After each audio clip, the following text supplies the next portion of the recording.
Hello everyone, welcome back to Ifechi Health and Wellness. We are still on our trip and I thought I would also make a video this time to talk about our mental health. Mental health, as you all know, is a big deal, but we don't talk about it all the time. As I continue talking about this mental health issues that I'm going to bring up now, because we are driving, let me just show you where we just show you around the road, and then I'll keep talking. Okay. So this is the road where we are.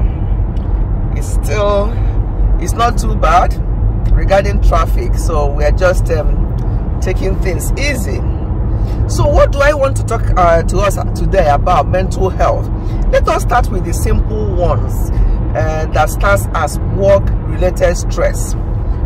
Work-related stress can actually aggravate an existing mental health problem, making it difficult to control. If work-related stress reaches a point where it has triggered an existing mental health problem, then it becomes too difficult to separate one from the other. That's why it's very important when you are at work and you start noticing work-related stress, flag it up to your managers, to your employers, and tell them if it's work demand, if it's too much workload, if you the fact that you don't have appropriate breaks. Some people have their lunch breaks on their desk with around their computer, still working and biting their sandwiches or whatever they are having for their lunch. This is not good. Employers have a duty of care. This means that you must do all you reasonably can to support the mental health, safety, and well-being of your employees. This includes making sure that their work environment is safe. How can a work environment be safe?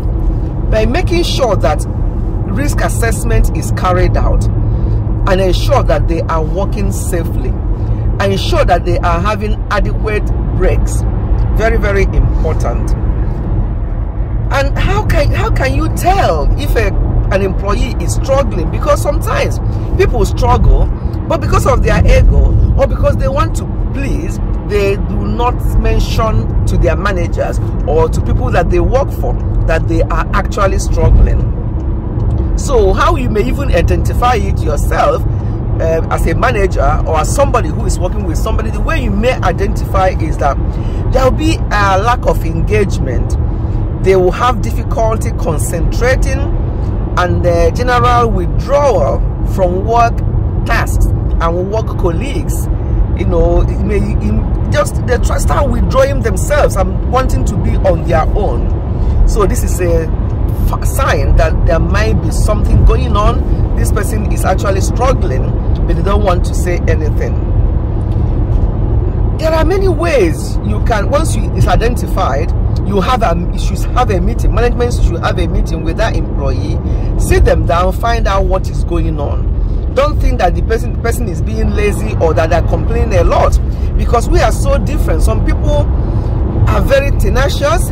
They can go on and on without complaining. Some people cannot be like that. So we are not all the same. So we have to be very, very open and know that everybody is not the same. So there are ways you can actually, because the job I do, this is my expertise. That's what we advise. That's what we do.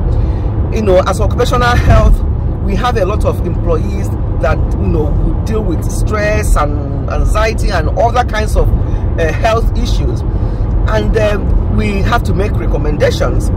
And one of the recommendations we normally will make after these have been identified by the manager and referred to occupational health is to make flexible working. You can advise that they work from home, or that they are as flexible as possible, like their starting time, assuming they have difficulty waking up very early in the morning. Their work environment can actually be changed or their work pattern can actually change by making it flexible, or you can allow them to work from home if their job is such that they can do from home.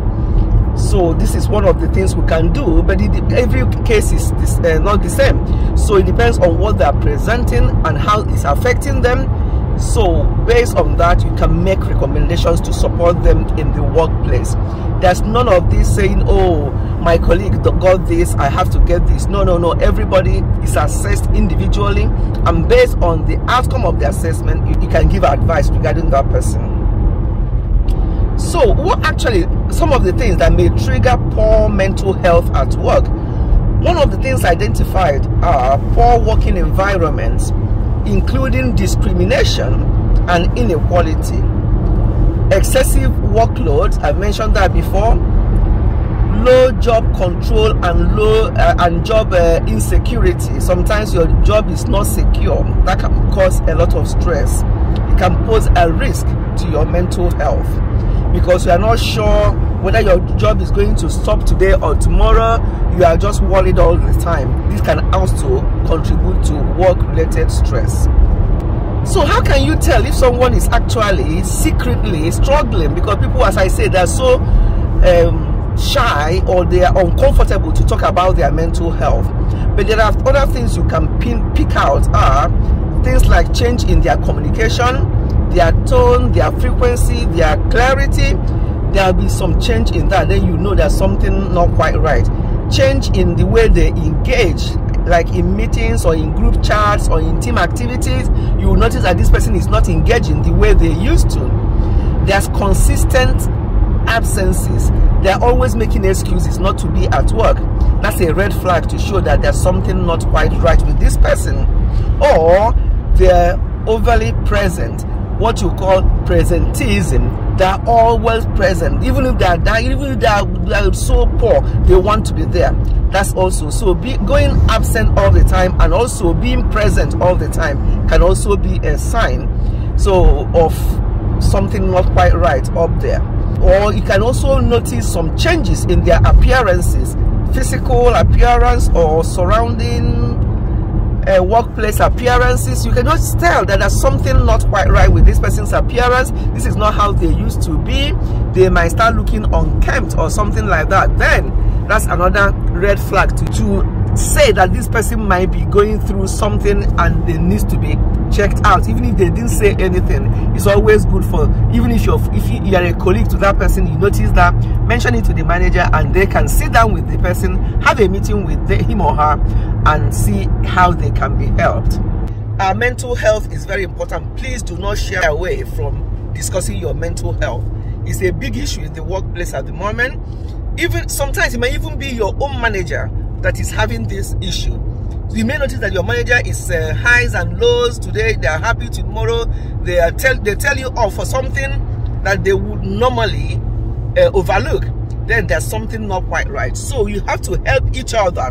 It may be your manager that is actually needing that help or support.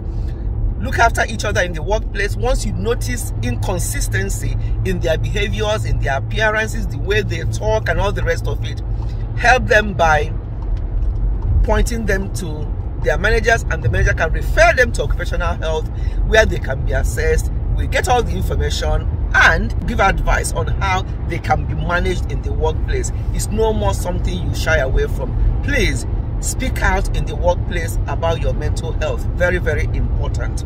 I'm going to stop this one here. I'm going to talk more about this because, as I say, that's my area of expertise, and I really want as many people as possible to know that it's okay not to be okay. Yeah, it's okay not to be okay. It's not all the time that people say to you, are you okay? You say yes. If you're not okay, say that you're not okay and you can be helped. I'm going to stop here until I come your way again. Goodbye and God bless.